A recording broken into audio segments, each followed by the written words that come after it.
तो ये कथावाचक आदि भी प्रायः दिशाहीन है, एक श्लोक का भी उच्चारण नहीं कर सकते। वे अब गाने बजाने के माध्यम से भागवत के कथावाचक बन गए। तो बहुत अच्छा हो कि कीर्तन कार्यक्रम रखा जाए, तो भागवत का नाम क्यों बदनाम किया जाए। तो ठीक खूब नाचो उसमें कीर्तन के नाम पर। अब कोई रामचरितमानस की कथा का आयोजन हो और रामचरित उसमें हो ही नहीं तो कष्ट की बात होगी। भागवत तो बहुत गंभीर ग्रंथ है। ये ठाकुर जी आदि जो कथावाचक हैं वृंदावन में, इनके गुरु जी रामानुज जी बहुत अच्छे विद्वान थे और हमारे श्रोता थे सन 72 से। और राजवंशी द्विवेदी जी दिग्गज विद्वान, हमारे पूज्य गुरुदेव के शिष्य, सैकड़ों व्यक्तियों ने उनसे विद्या अध्ययन किया, वे भी हमारे श्रोता होते थे। श्रीमद् भागवत की कथा के संदर्भ में हमने उन विद्वानों से कहा था कि आप लोग दर्शन को छोड़ रहे हैं, आपके चेले चपाटी आगे चलकर कथा भाग को भी छोड़ देते।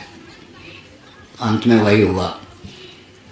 पहले भागवत के जो कथावाचक वृंदावन के, उन्होंने दर्शन भाग छोड़ दिया क्योंकि बहुत कठिन है, गुरुगामी विद्या है, लेकिन कथा भाग को नहीं छोड़ा। बाद में कथा भाग भी प्राय छोड़ दिया, उसमें अधिकांश नाच गान शुरू हो गया। तो विकृति आती है। बहुत अच्छा हो कि कीर्तन मंडली के द्वारा कीर्तन का आयोजन, कम से कम भागवत कथा में कथा भाग तो ले आवे, दर्शन तो बहुत कठिन है। उसके लिए तो 15-20 साल का अध्ययन लगातार चाहिए, तब भागवत का दर्शन समझ में आएगा। एक हम संकेत करते हैं महाभारत को लेकर। महाभारत के कई संस्करण वेदव्यास के द्वारा उपस्थापित किए गए। उसका अनुशीलन महाभारत के द्वारा ही प्राप्त है। 24,000 श्लोकों का एक महाभारत, जो कहीं सुलभ नहीं है। 24,000 श्लोकों का महाभारत, जिसका उल्लेख महाभारत में है, जिसमें केवल दर्शन भाग है, इतिहास नहीं है, आख्यायिका नहीं, या केवल संवाद के रूप में जैसे भगवद गीता है, उसमें केवल श्री कृष्ण और अर्जुन का संवाद, संजय धृतराष्ट्र का संवाद है, और कुछ सामग्री जो सुलभ है वो सब दर्शन है।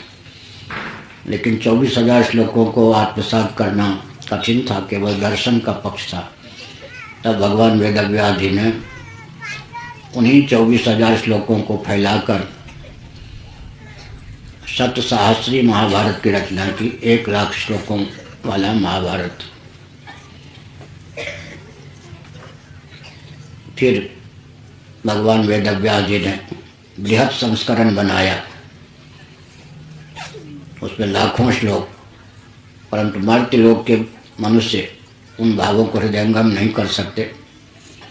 इसीलिए देवल, असित, नारद, व्यास, सुखदेव जी ऊपर के लोकों में उस महाभारत की कथा कहते हैं। तो मैंने कहा कि मूल महाभारत में 24,000 श्लोक हैं, लेकिन वे हृदयंगम हो सकें, इसलिए अंत में दाल में नमक के समान दर्शन का पक्ष इतिहास और आख्यायिका के माध्यम से फिर उसको विस्तृत किया गया। कल भी मैंने बताया था, मूल श्रीमद् भागवत तो 4 श्लोकों का है, चतुश्लोकी भागवत। उन 4 श्लोकों के भावों को हृदयंगम करने के लिए विशाल भागवत की रचना की गई वेदव्यास जी के द्वारा। कल मैंने यह भी बताया था, केवल एक श्लोक जन्माद्यस्यतः श्रीमद् भागवत का विचार करें तो उसी की व्याख्या बाकी जितने श्लोक हैं सब। तो दर्शन के द्वारा व्यक्ति का कल्याण होता है, लेकिन दर्शन को रोचक ढंग से इतिहास आख्यायिका के माध्यम से व्यक्त करने पर दर्शन सरस बन जाता है। परंतु हृदय तो दार्शनिक तथ्य ही होता है, उस हृदय को ही छोड़ देंगे तो क्या होगा? कम से कम कथा भाग को तो जहाँ तक बन सके नहीं छोड़ना चाहिए। और नाचने गाने की ही बात हो तो कथा के प्रारंभ में, अंत में कुछ लोग नाच लें, लेकिन उसमें अश्लीलता का तांडव नृत्य ना हो। माताएं ये सब बहुत ही शील का परिचय देकर उस कार्यक्रम में सम्मिलित हों। इतना मैंने विस्तार पूर्वक कहा। सबका कारण है शासन तंत्र की दिशाहीनता। शासन तंत्र जानता है कि व्यासपीठ अगर आदर्श से युक्त रहे तो वो शासन नहीं कर सकते, समझ गए? क्योंकि उनका स्तर इतना घटिया है कि वो घटिया स्तर ही जो अध्यापक योग्य नहीं होता, वो शरारती बच्चों को, खेलकूद करने वाले बच्चों को बहुत पसंद करता है।